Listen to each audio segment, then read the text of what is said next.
Good evening, everyone. A very warm welcome to you all.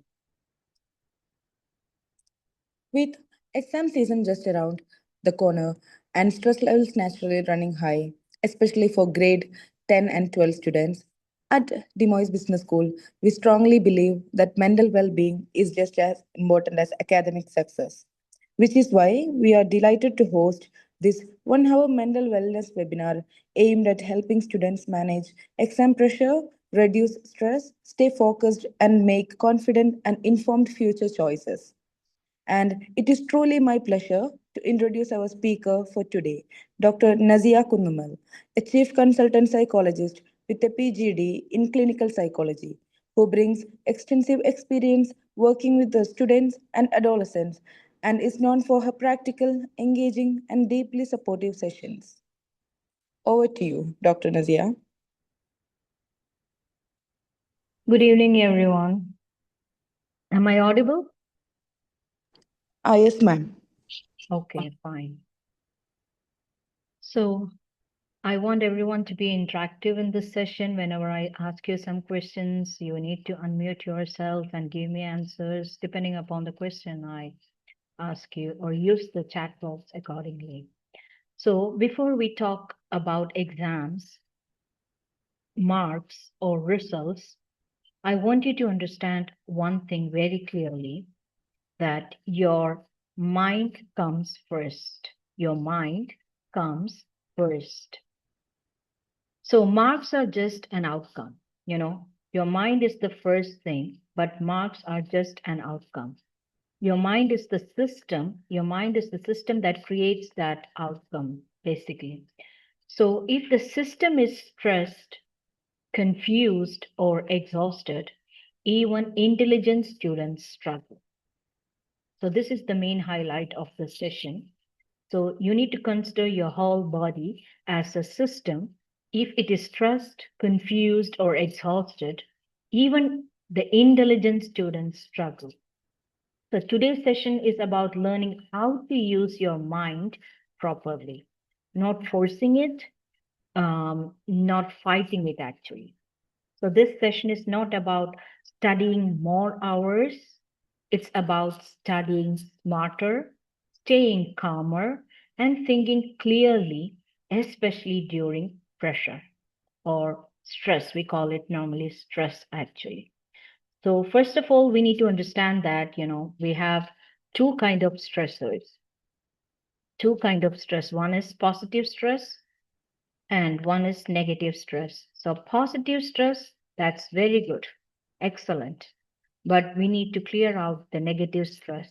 And we are here to clear out the negative stress and to grow with positive stress. Okay, so let's move.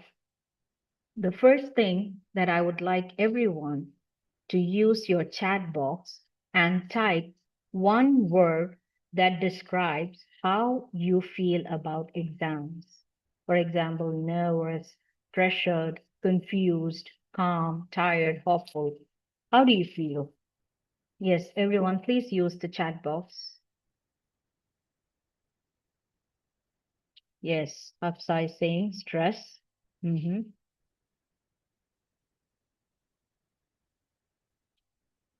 Only Hafsa is here. No one else? Yes, Salma is, okay, she wrote nervous. Anyone else? Quickly. I really want, to be active. Let's begin very gently. I don't want silence. I want honesty. So try to type Minha nervous. Okay. I want about your feeling, not about your teacher's feeling or parents' feeling. You just think about yourself right now. Yes, more. I want more answers, please. How you actually feel when your exam timetable is there. Some of you might even write like pressure, fear, confused, tired, or some may use okay, calm, all responses are valid. So we have more participants here, 13 participants here. Anyone else?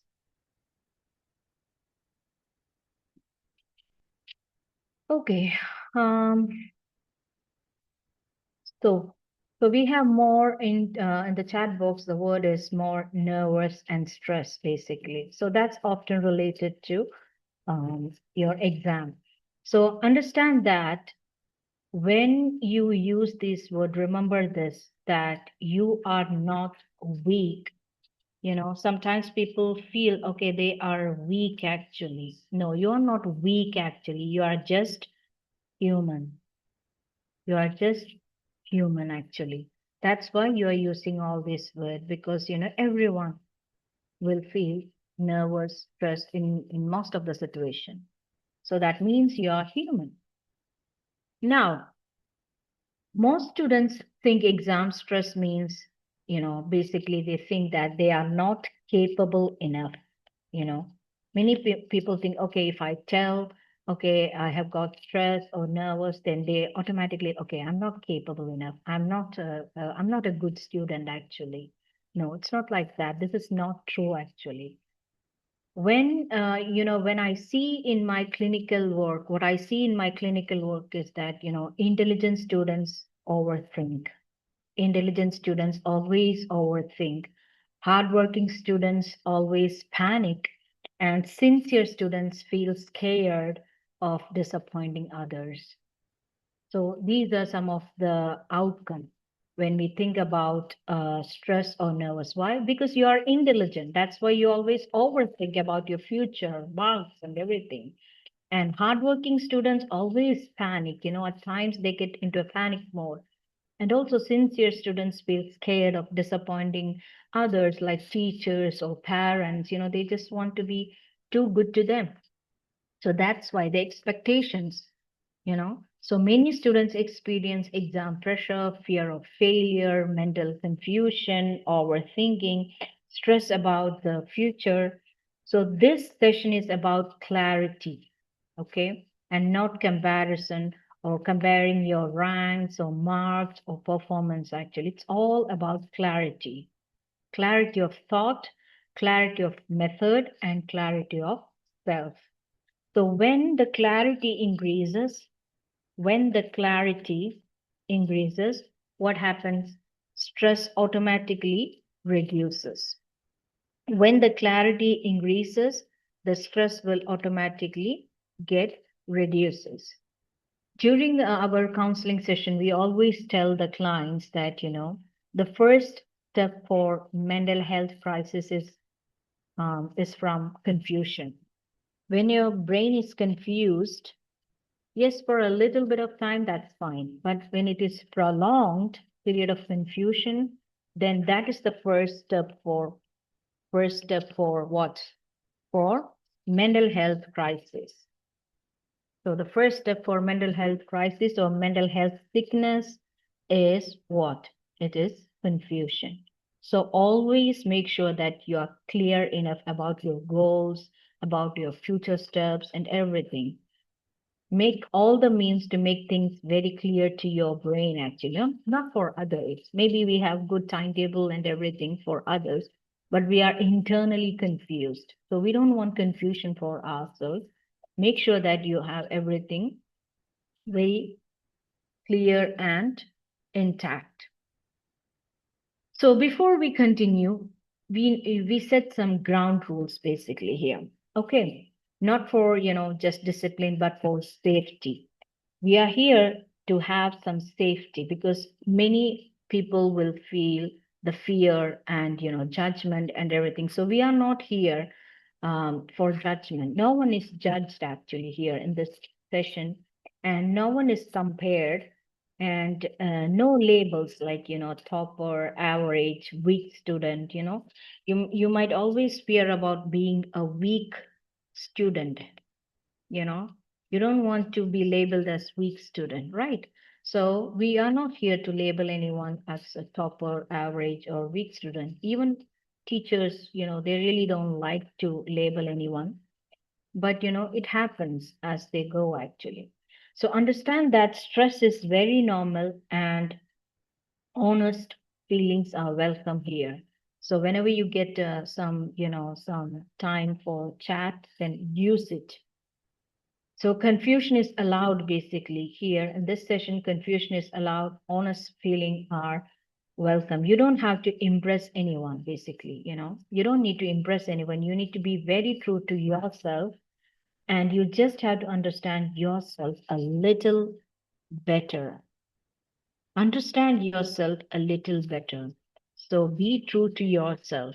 That's the first thing that I want to tell you. Now let's talk about what is exam stress. Exam stress is not laziness, actually. Many people think, especially parents or teachers, they think exam stress is coming from laziness. No, it's not laziness. It is your brain reacting to pressure. It is your brain reacting to pressure. Okay. So reacting to pressure, understand the simple theory behind stress. Exam stress is not from laziness. It's just your brain reacting to some kind of external pressures. So pressure can come from high expectation of your parents or teachers or anyone else. And another exam stress the pressure is coming from fear of failure. Then limited time, exam, even if you learn everything, exam is a trick based thing. Actually, you need to complete all your questions within the limited time. So this is very important. So limited time or time pressure is one of the other exam stress. Then again, uncertainty about the future, like, okay, if I get good marks, whether I will get good marks or low marks, whether I will get an admission in the next college, university or something like that. So understand that stress is just a signal, not a weakness, basically. It's not a weakness. It's just a signal, giving you a direction. Your brain is trying to protect you, actually. Your brain is trying to protect you, but sometimes it overdoes it. That's why we go to panic mode. So remember this sentence. This sentence, you just remember, stress is a signal, not a weakness. Signals, and what is the function of signal? Who can tell me in chat box, or you can use your, mic and tell me, what do you mean by signals? Signal, this word. Who can tell me? Anyone? Or use the chat box. What do you mean by signal? Yes, I'm waiting. What do you mean by signal? Anyone? Salma, Minha.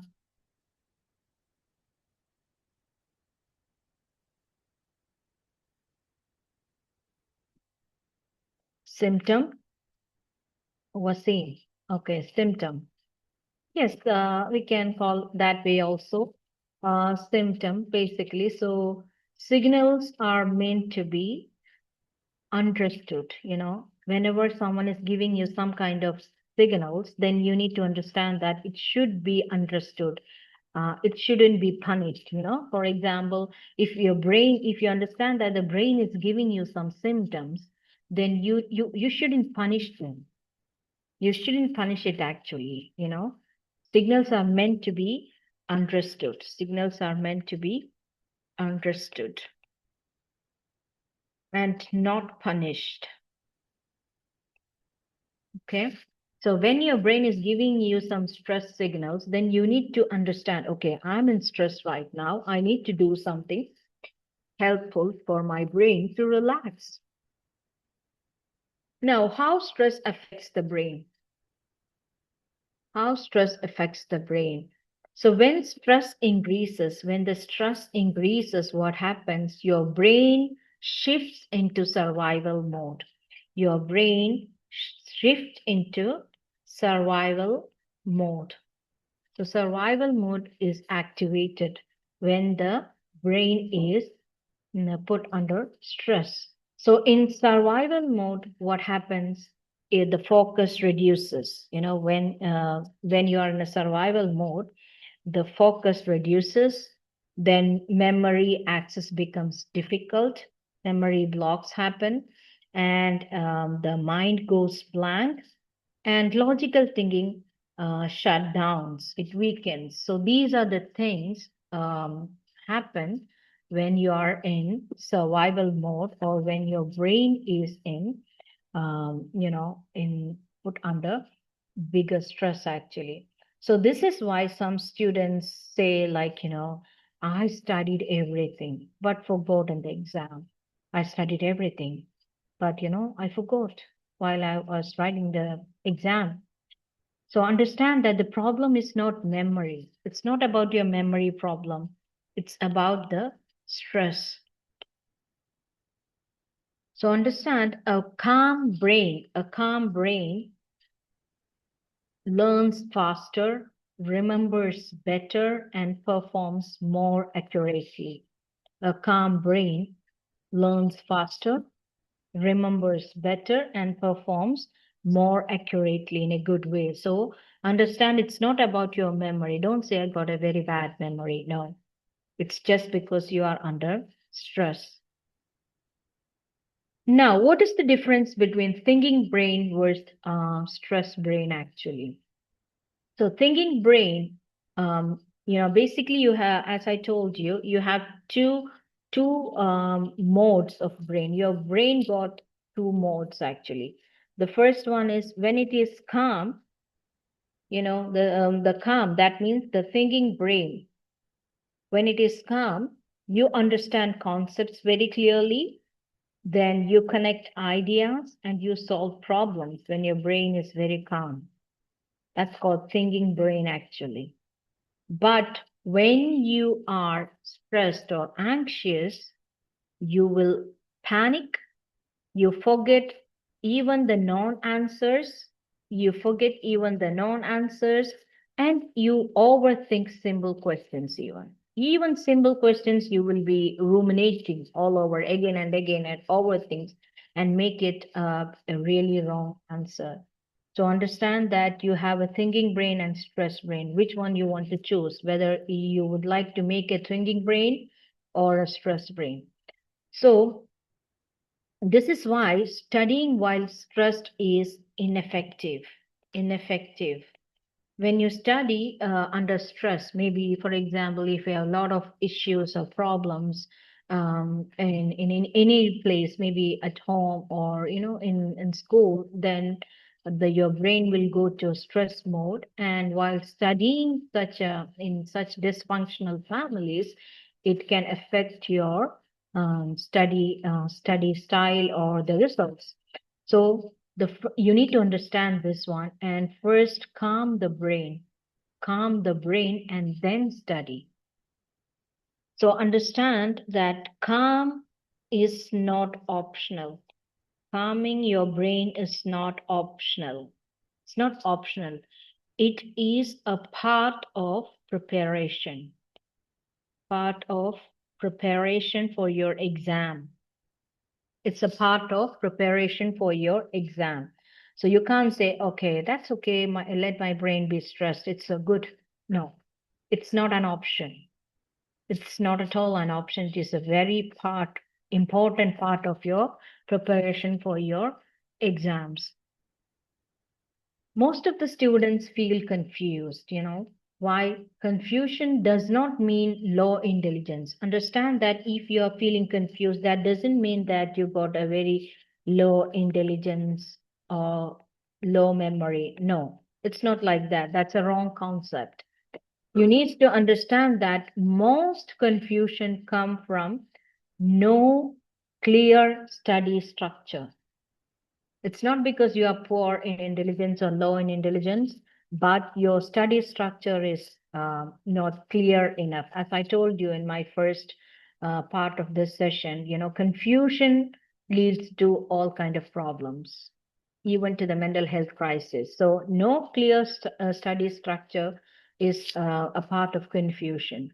Then sometimes some students do random studying, studying just randomly, like here and there, there won't be any structure. Next, another problem is like using methods that don't suit their brain actually. They will be copying, others, basically copying others' styles. Some will be writing some of important questions and then they are mugging it up and they will be copying the same thing. So you need to use what is suitable for your brain. Don't copy others' styles. And the main problem nowadays everyone is facing is too much screen time. I always tell my clients, too much screen time means too much screaming time. You know the meaning of scream? Scream means what? You will be screaming always, like you will be disturbed, you will be like shouting, you will be angry, you may have anger outburst, you will be emotionally very imbalanced actually. So too much screen exposure, please make sure that this point you need to keep in your mind because we need this point in the next coming slides. Too much screen time. So the issue is method. The issue is not your intelligence. The issue is your method. Change the method, then the clarity improves. Change your method and the clarity can improve. Now, you need to think about smart study. What do you mean by smart study? Smart study means studying in a way your brain understands. Studying in a way your brain understand, not your family understand, or not your parents understand, not your teachers understand. No, studying should be according to the way your brain understand. You need to give importance to your brain. Understanding or focusing on understanding, not memorizing blindly. Don't memorize things blindly. Don't buy hard things actually, but focus on understanding the concepts. Then studying in very short focused sessions, then reducing stress while increasing clarity. Reduce stress while increasing clarity. So what is smart study? Smart study is equal to calm, actually, calmness of your brain. Smart study is calm, not chaotic. It's not full of confusion. Confidence. Smart study is full of confidence, not pressure. Okay? Smart study, so that way smart study equals clarity plus calmness plus confidence. This is called smart study, not anything else. That you wrote a lot of notes, took lots of materials. All these things are not smart study. Smart study is clarity, calmness, and your confidence to perform in the exam. Now, another problem we always see is, some students do hard study and, there's another one is smart study, as I mentioned here. What is hard study? Hard study looks impressive. Basically, you can say, oh, that student is really a hard worker, because, it can look very impressive to others. In front of others, you can impress, you may impress your parents and teachers with your hard study, but it often fails actually. It often fails. Smart doesn't smart hard study doesn't work actually. So for example, what is hard study? Hard study means sitting long hours for studying or rereading again and again, basically. Then panic revision. You are so stressed and you are doing all kind of revision, then eventually that will burn out. You feel burnout. That is called hard study, and this is not a successful way of this is not a successful way for learning. Now, coming to smart study means finding the right strategy or right method, then better memory, less stress, and better result. So understand that success is not about suffering more. Success is not about suffering more. You don't need to suffer more to be successful. It's about using your energy. It's about using your energy wisely. Using your energy wisely. This is success. Okay, using your energy wisely. Now, understand your study pattern. This is really important. This is the first thing you need to do as a student, actually. Ask yourself honestly that, when do I focus best? You may write it down if you have a notebook or a pen with you. Try to answer these questions. When do I focus best? Is it morning or night time? Try to find out that one. Then, how long can I concentrate before my mind drifts? How long? Is it 1 hour or 30 minutes or 20 minutes? How much? How long can you concentrate before your mind drifts from one thing to another? Then the third question is, do I remember better by seeing, hearing, or doing? What is your style actually? Whether you like to learn by seeing or learn by hearing or by doing. Which one is your style? Like, sometimes we need to do everything, but some styles will be, some persons will like, audiobooks or sharing the video contents and hearing it. You just watch it or hear it. Oh, now, the next one is, do I feel clearer or more tired after studying? This is next question. Do I feel more tired after studying? How do you feel? These four questions are really important before we move ahead with the slide. So understand that there is no perfect pattern. There is only your pattern. Okay, you can't say, okay, this is the perfect pattern. It's only your pattern, You need to understand that this is only your pattern. So when you understand yourself, you stop blaming yourself. When you understand yourself, you stop blaming yourself. Now, let's look into common study patterns. For example, some students learn slowly but very deeply. Okay. Some students learn slowly but deeply. Some read fast, actually. Some read faster but forget very quickly, actually.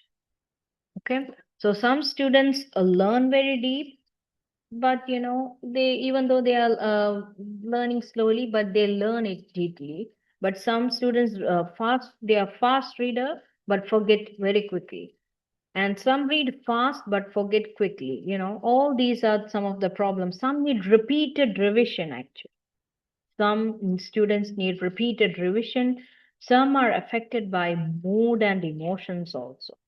So these are some of the common study patterns. Short focused learner, slow but deep learners, fast reader, quick forgetting persons, then revision dependent learner, mood affected learner. So which one, which category does you belong to? You need to find out.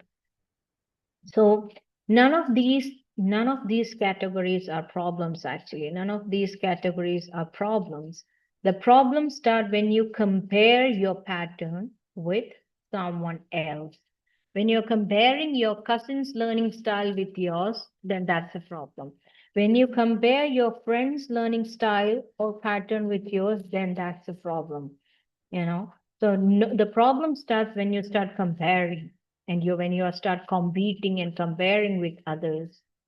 Understanding your pattern reduces self-blame or reduces guilt or self-criticism, basically. So self-criticism.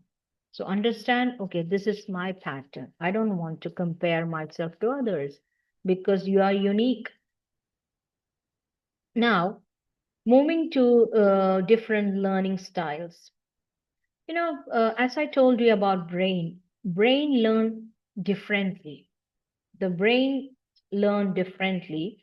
The three main styles are, you can see here, visual, using your eyes, Then auditory, using your ears, and kinesthetic, that means like by doing, using your hands. Okay, so these are the three learning style actually. So many of the students are mixed learners. Many of the students are mixed learners. So when you use the right style, learning feels lighter actually. The learning will feel lighter and not forced. When you understand your learning style, even if it's mixed, that's totally okay. There will be some kind of range which is little bit higher. One style may be a little bit higher, then you belong to that category. For example, firstly, me, I'm more into auditory type, you know, and then comes visual type. Not always by doing actually. So auditory, visual, and so a kind of mixed learning, but more into auditory type. So think about your learning style and note it down in your notebook or in your mobile, which is very near to you, and try to understand yourself better. Now, as I told you, what is a visual learner? Who is a visual learner? You learn best by seeing. For example, these people love diagrams. Like, if you learn best by seeing, then that means like, you will be using diagrams, charts, color, map, all these will be concept videos, all these will be your best methods. You can use diagrams or charts, mind maps, color notes, concept videos if you belong to this category. Okay, then there's no better style basically, but you can use these kind of styles. And when it comes to auditory learners, it will be like reading aloud, explaining to others, voice notes, and listening to explanation. I belong to this category. Reading aloud, explaining to others, like teaching, a way of teaching. Okay, teaching, then giving voice notes, listening to explanation. So this will be best for auditory learners.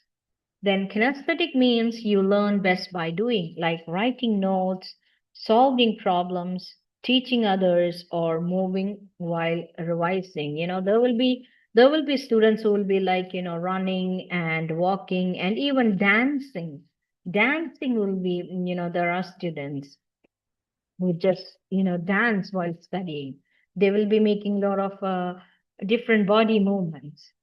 So yeah, now match your method to learning style. For example, wrong method, if you are not using your correct learning method or learning style, then the result will be wrong method will leads to stress and confusion, but the right method leads to clarity and confidence. Clarity and confidence. So this is the thing that we all need. So don't force yourself. Don't force yourself to study like others.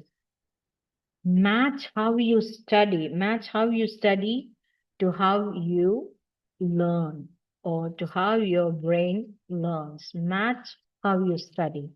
This is very important to get the proper understanding. Now, let's move to how memory works actually. Memory has got three stages. The first one is learning, that is the input stage. Then how you learn, that is the input stage. Then storage, it's just your system, understand your system. So your brain got three stages of memory. One is input, how you learn. That's the style. This is the stage where you need to understand about your style. The next one is storage. You are saving how the knowledge is saved, and exam time, retrieval. If you learned everything, you stored everything, but you can't retrieve it proper time during your exam, then that's a failure. So recalling is really important. So retrieval, recalling, how you recall in exams is really important. So even one step is weak, or one stage is weak, then forgetting happens. So these three steps or stages are really important. Forgetting is not a failure. Understand that forgetting is not a failure. It's not a failure. It's very human. Forgetting is just information that you couldn't retrieve on time. So it's not a failure, basically. Understand this one. It is just your information that the stress level is a kind of a little bit higher. And you might have experienced like why I'm forgetting, why students forget? Because they memorize without understanding. They memorize without understanding. They skip revision. Then another thing, they study while exhausted, while tired. Then this is really important. Excess screen use, overload of screens like reels or shorts, then poor sleep, or the sleep hygiene is very poor, the sleep poorly actually, because of the excessive use of screen, their sleep pattern will be affected basically. So understand that forgetting is not a failure, it is a feedback that your brain is giving you. Your brain is giving you a feedback. Look, I'm so tired. It's not failure, okay? Forgetting is not a failure, it's a feedback that you're getting it. The brain is feeding you back with some kind of result that you already gave them. So it tells us what needs adjustment. So take it as a signal from brain, and the brain is telling you there should be something that you need to work on. It tells you about what needs to be adjusted. So this way, if you make things very clear to yourself, you will surely will find success. Now, how to improve memory? This is our main thing, right? We all are worried, like how to improve our memory. Improve memory by understanding first. Okay, that's the main thing. First, understand the concept. Write down. Because, knowledge is preserved. Knowledge is preserved through writing. Knowledge is preserved through writing. This is what, many scholars do say, knowledge is preserved through writing, not typing. Basically, knowledge is not preserved through typing. It's through writing. Why? Because, your fingertips, everything is connected to the brain actually. So when you move your hand using your pen, not by typing, typing is just like touching a button. That is not registered properly. But when you use your pen and notebook or paper, then your hand is moving, your muscles are moving, it is correctly registered in your brain. So writing while studying, typing while studying, that's not right actually. Writing while studying. Then revising in small portions or chunks. Revise in small portions. Another thing is staying calm and sleeping well. These are the things that is going to help your memory. Memory loves, understand this. Memory loves, if I ask you what do you like to have, what do you love, you will say, okay, chocolate, ice cream, or this and that. So this is the same with memory also. Memory loves calmness and repetition. Calmness and repetition. That means revision, not panic mode, It doesn't want any panic situation or confusion. As I've told you, pen and paper. Pen and paper is very important. So let's think about this one. I think because we all are living in the technological era, we always will be using like iPad and or any other technological devices to preserve our memory, but it is not helping you. It will not helping you. Gradually it will affect your memory, and it can it can bring a lot of forgetfulness once you go to because of the screen exposure. So screen encourage distraction. Basically, screen study encourage distraction, shallow memory. But when it comes to writing, it engages the brain deeply. So pen and paper, this one improve focus, strengthen the recall, and slow the mind in a good way, actually. Slow the mind in a good way. But understand that writing is thinking, not typing, actually. Okay, writing is thinking. So screen study, sometimes one notification will come and then you will get distracted. There are some methods like, to increase your focus. Again, the screen exposure will be there. It will affect your brain. Even though you put your devices into study mode or focus mode or anything, but still there's a screen exposure is coming and will affect your will result in poor sleep, actually. So it will affect shallow memory also. So it's always good to have pen and paper study. Always. Writing is thinking. It helps your brain to keep things very fresh. So reduce screen time. This is really, really, really important. No matter what, you need to understand this one. Extended, use of screen time. Too much screen time causes brain fatigue and anxiety, poor concentration, and sleep problems.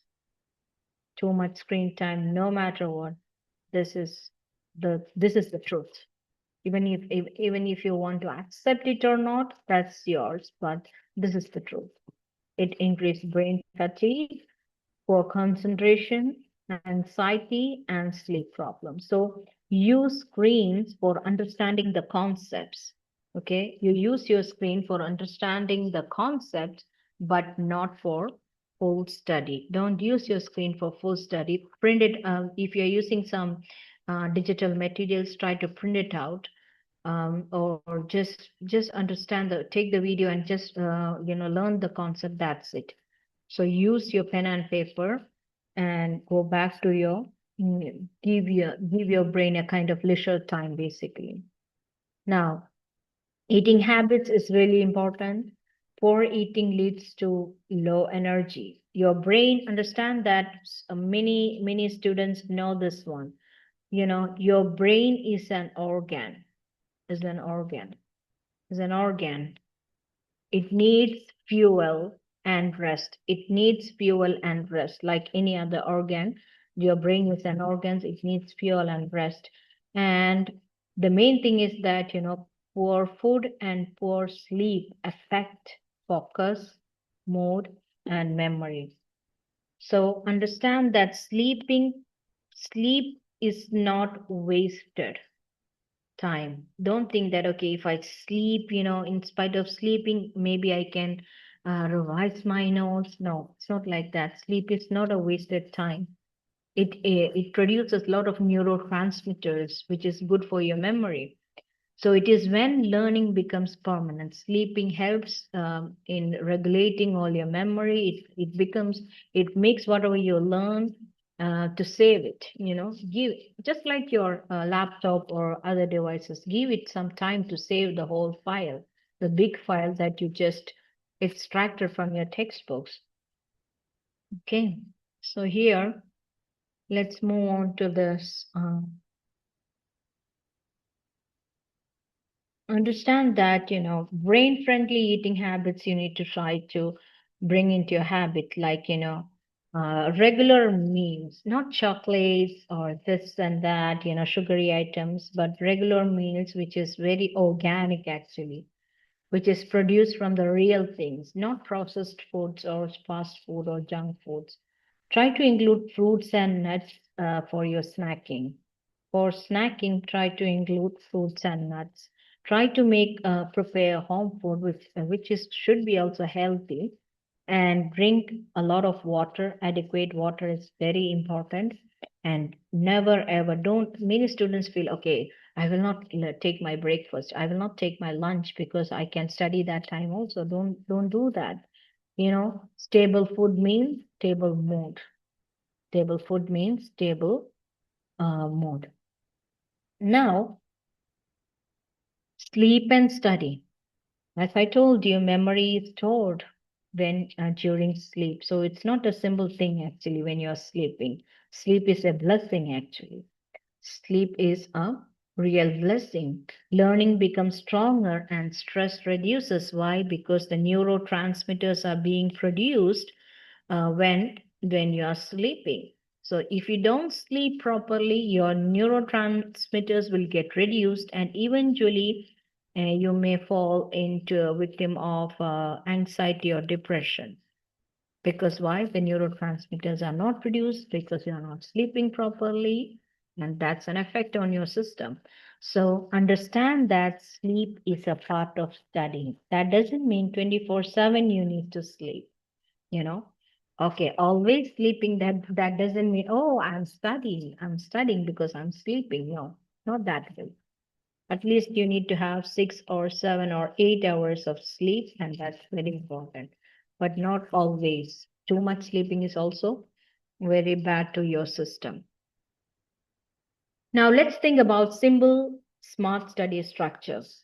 Maybe some students can, focus and learn 40 to 45 minutes a day, and then take 5 to 10 minutes break. Okay, this is very, you can do. Some students can just focus on 20 minutes, then take a break. 20 minutes, another 20 minutes, then take another break. Stop whenever you are tired. Repeat whatever is easy for you. Like, for example, if you can focus on 40 to 45 minutes, then repeat it as 1 cycle, 2 cycle, 3 cycle, and 4 cycles. If it's just 20 minutes or 30 minutes, repeat again that for 3 cycle, 4 cycle, like that. But understand when your brain is saying stop, stop whenever you are tired. Understand that quality matters more than quantity. You don't need to calculate the hours. It's about the quality that you are putting in. Now, this is another exercise that you can do, like quick calming exercise. For example, you can maybe go to the YouTube, or where you will get this breathing exercise. This is also called as diaphragm breathing. Diaphragm breathing, which is very good to calm your mind. That means inhale through nose, through your nose for 4 seconds, hold it in your nasal cavity for 2 seconds, then exhale through mouth for 6 seconds. And you can repeat it like 3 times or 5 times. You can do this even in your exam hall or before you go to the exam hall. This is very, very, make it a practice every day. Dedicate like 5 minutes or 10 minutes for breathing exercise. And this will regulate your anxiety level and panic attacks. And always give you it is equal to antidepressant. The research is saying that it is very equal to antidepressant, or more equal to antidepressant medication. So see, without taking any antidepressant or anxiety medication, you can get the result by just regulating your breathing. So try to practice this every day, 5 minutes. Just give yourself 5 minutes. And you can do this even during your exams. Now, the night before exam. So what you can do just before the exam, it should be the night before exam should be calming one. You shouldn't go for, craving or cramming one actually. So sleep is the best preparation, and you can do light revision, sleep early, don't be late for sleep, and eat simple food. I have seen students who always go to some hotels or other places and okay, then have some junk food. thinking, okay, that's that will help bring happiness to them, but it affects their memory actually. So eat very simple and healthy food just before the exam, and the night before the exam, and don't do panic revision or comparing your notes with your friend's note or anyone's note, and don't use phone late. Just do the light revision, just scanning your pages, important questions or important topics, and go to sleep early and eat very healthy food. Don't go outside and have some kind of fun and eat junk food. Don't do that. It will affect your memory. Whatever you saved will be like, as an virus attack, it will be gone actually. So don't do that one actually. Now, exam day mindset, one question at a time. Think about, read one question at a time. If you feel, okay, that's okay, I don't know the answer for this question, leave it and breathe, pause and breathe.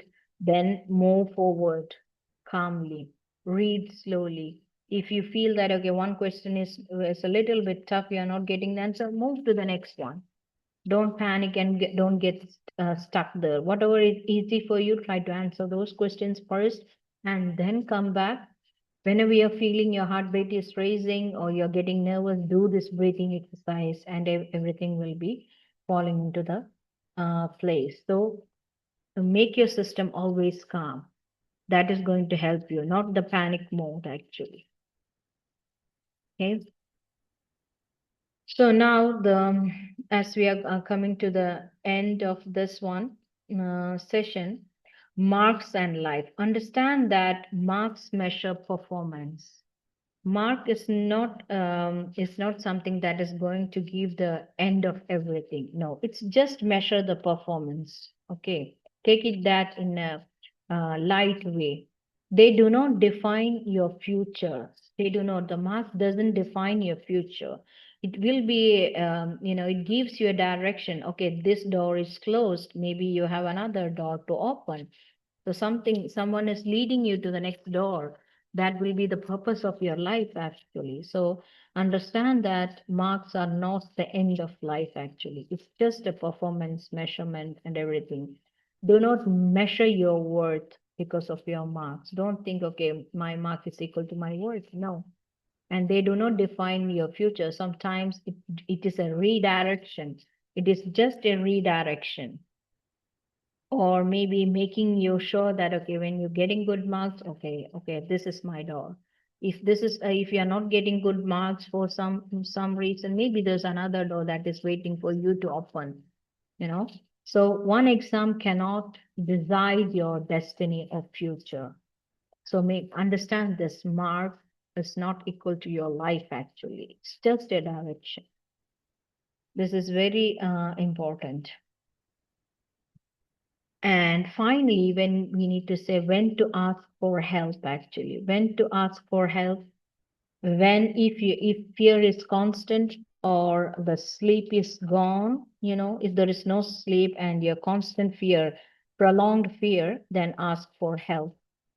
Okay, this is very important. When if you're feeling hopeless, no matter what, after everything you feel hopeless, then seek for help. Go for some, professional counselors or others. Do your work and seek help. Then the next one will be, just make sure that you are getting enough sleep. If nothing is helping, to go and consult a professional to seek help actually. So asking for help is strength, not weakness. Strength is knowing when to seek support. This is the main thing. It's not like, don't think, okay, it's a weakness that if I ask for help. Tell your parents or teachers that you need help if you are really, really struggling. So you are more than your marks. Understand this one. You are more than your marks. Take care of your mind, because that is your future. Your mind is your future, actually. Okay. Your mind is your future. It's more than your marks, actually. It carries your future. And that's the main takeaway that I would like to give you. Your mind If your mind is intact, you are going to be successful no matter what. If you get a lot of mark, but still you are growing in anxiety and depression, then that is not going to help your future. So with this, I will wind up the session, and if you have some concerns or anything, you can ask. Otherwise, we will end this session. Yes. Yes, Neha Fatima, are you there? Yes, ma'am. Yeah. Now, if anyone have any questions or doubts, you can ask. Does anyone have any questions?